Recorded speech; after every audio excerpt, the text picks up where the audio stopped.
Hi dears, welcome back to Mukunda creation. இன்றைக்கி நம்ம பார்க்க போகிறது ரொம்பவே பாரம்பரியமான ஒரு கிழங்கு வகையை பற்றி தான் நம்ம இன்றைக்கி பார்க்க போகிறோம். கையோடு சேர்த்து அது எப்படி வேக வச்சு சாப்பிட்றது, அதோடைய நன்மைகள் என்னவோ நம்ம டீப்பாக பார்க்க போகிறோம். பார்த்தாலே உங்களுக்கு தெரிஞ்சிருக்கும், பனங்கிழங்கு தான் நம்ம இன்றைக்கி பார்க்க போகிறது. பனங்கிழங்கு ரெசிபி பற்றி தான் நம்ம கொஞ்சம் டீட்டெயிலாக பார்க்க போகிறோம். இந்த பனங்கிழங்கு எதுலேருந்து நமக்கு கிடைக்குதுன்னா பனை மரத்துலேருந்து தான் கிடைக்குது.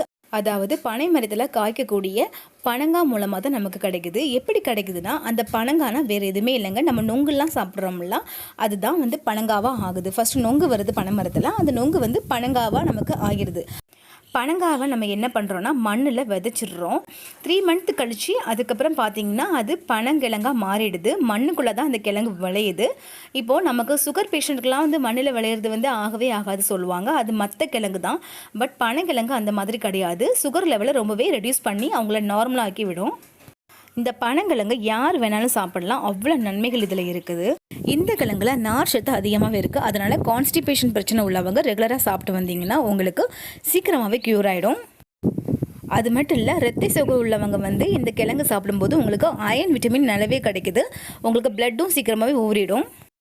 லேடிஸ் பனங்கிழங்கு சாப்பிட்றதுனால அவங்களுக்கு கர்ப்பப்பை ரொம்பவே வலுவாகும்.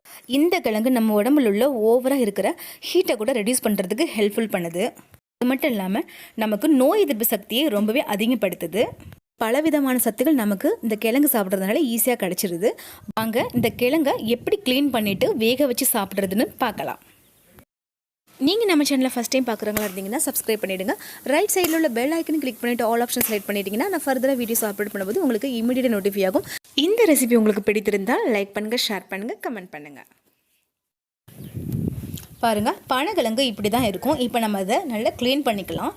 பனங்கிழங்கு எப்படி க்ளீன் பண்ணுறதுன்னா, அந்த மேலே ஹார்டாக ஒரு ப்ரௌன் கலரில் ஒரு தோல் இருக்குது பாருங்கள். நம்ம கை விரலால் அந்த தோலை அழகாக உரிச்சு எடுத்துடலாம். உரிச்சு எடுத்துகிட்டு மேல் சைடு அது கொண்டைன்னு சொல்லுவாங்க. பனங்கிழங்குக்கு மேலே இருக்கிறது கொண்டை, கீழே பாட்டம் இருக்குது பாருங்கள், இதையும் வெட்டிடணும். ஃப்ரண்ட்டில் அந்த மேலே இருக்குது பாருங்கள், முன்னாடி இருக்கிற அந்த கொண்டைன்னு சொல்கிறது ஒரு கூம்பு மாதிரி ஷார்ப்பாக இருக்குது, அதையும் கட் பண்ணிடணும். பேஸில் இந்த மாதிரி கொஞ்சம் அங்கே தான் கிழங்கு அடர்த்தியாக இருக்கும், அந்த சைடும் கட் பண்ணிடணும். ஏன்னா அங்கே கொஞ்சம் மண் இருக்கும், அதனால் நம்ம கட் பண்ணிக்கிறோம். நெக்ஸ்ட் இன்னொன்று உங்களுக்கு கட் பண்ணி காமிக்கிறேன் பாருங்கள். இந்த மாதிரி நம்ம கை வரலாலேயே தோலை அழகாக இப்படி பிரித்து விட்டோன்னா அழகாக பிரிஞ்சு தானாகவே வந்துடும். அது வந்த பிறகு நம்ம சொன்ன மாதிரி மேல் சைடும் கட் பண்ணணும், அதே மாதிரி கீழேயும் கட் பண்ணிக்கணும். இங்கே பாருங்கள், இந்த மாதிரி தோலை நம்ம எடுத்துடலாம். இப்போ கீழ் சைடு அதை கட் பண்ணுறோம். ஏன்னா அதோடு நம்ம போட்டால் அது கீழே கொஞ்சம் கசப்பு தன்மை இருக்கும், அப்புறம் ப்ளஸ் மண் இருக்கும். இப்போது மேலே பாருங்கள், ஒரு லேயர் ஒயிட் கலரில் லைட்டாக ஒயிட் கலரில் லேயர் மாதிரி இருக்கும், அது நம்ம சாப்பிடக்கூடாது. அதை இந்த மாதிரி நைஃபை வச்சு நம்ம இந்த மாதிரி உரசிக்கிட்டால் அது ஈஸியாக வந்துடும். இப்போது மேல் சைடும் கட் பண்ணிக்கிட்டேன். இவ்வளோ தான். இதை க்ளீன் பண்ணுறது பெரிய கஷ்டம் கிடையாது, ரொம்பவே ஈஸி தான். இங்கே பாருங்கள், இப்போ நான் 2 இதுக்கு எடுத்துட்டேன். இப்போ டோட்டலாகவே க்ளீன் பண்ணிவிட்டு உங்களுக்கு காமிக்கிறேன். பாருங்கள், எல்லா கிழங்குமே தோலை நல்லா உரிச்சிட்டு நல்லா கீழேயும் கட் பண்ணியாச்சு, மேலேயும் கட் பண்ணியாச்சு, ரொம்பவே க்ளீனாக இருக்குது. இப்போ நம்ம இதை தண்ணியில் அலசிக்கணும். 2 டைம் அலசிட்டு அதுக்கப்புறம் தான் நம்ம வேக வச்சு எடுத்துக்கணும். இப்போ பாருங்கள், நல்லா அலசிட்டேன். ஒரு பாத்திரத்தில் இந்த மாதிரி எல்லாமே ஒன்றா சேர்க்குற மாதிரி வச்சுக்கணும். ஏன்னா இதுக்கு மேலே நம்ம மூட போகிறோம். இப்போ இதில் அளவான தண்ணி ஊற்றிக்கலாம். கரெக்டாக 1.5 செம்பு தண்ணி ஊற்றிருக்கேன். தண்ணி அதிகமாக ஊற்றாதீங்க.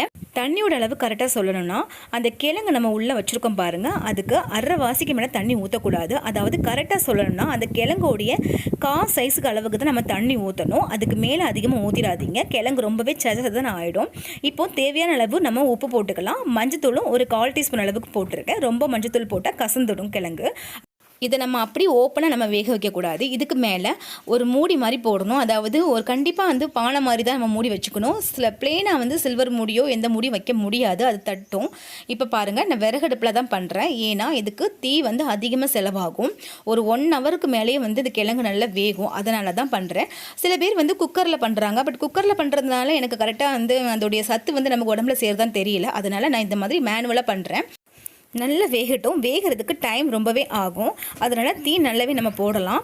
இப்போ கரெக்டாக எனக்கு ஒரு 1 ஹவருக்கு மேலேயே ஆயிடுச்சு. பாருங்கள், நல்லா வெந்துருச்சு. நமக்கு இது நல்லாவே குக் ஆயிடுச்சுன்னு எப்படி தெரியும்னா, நமக்கு ஸ்மெல் நல்ல வாசம் அடிக்கும். 1 ஹவருக்கு மேலே அந்த கிழங்கு ஸ்மெல்லே ஒரு தனி வாசம் செம்மையாக இருக்கும்.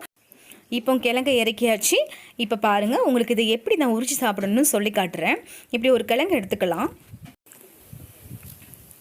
சூடாக இருக்குது. இந்த டைமில் சென்டரில் நமக்கு ஒரு கோடு மாதிரி ஃபார்ம் ஆகும். அதில் நீங்கள் உங்கள் கை விரலை வச்சு அது அப்படி நகத்தை வச்சு லைட்டாக அப்படி இழுத்தோன்னா ஆட்டோமேட்டிக்காக அதுவே பிரிஞ்சிடும். ரொம்ப கஷ்டம்லாம் கிடையாது.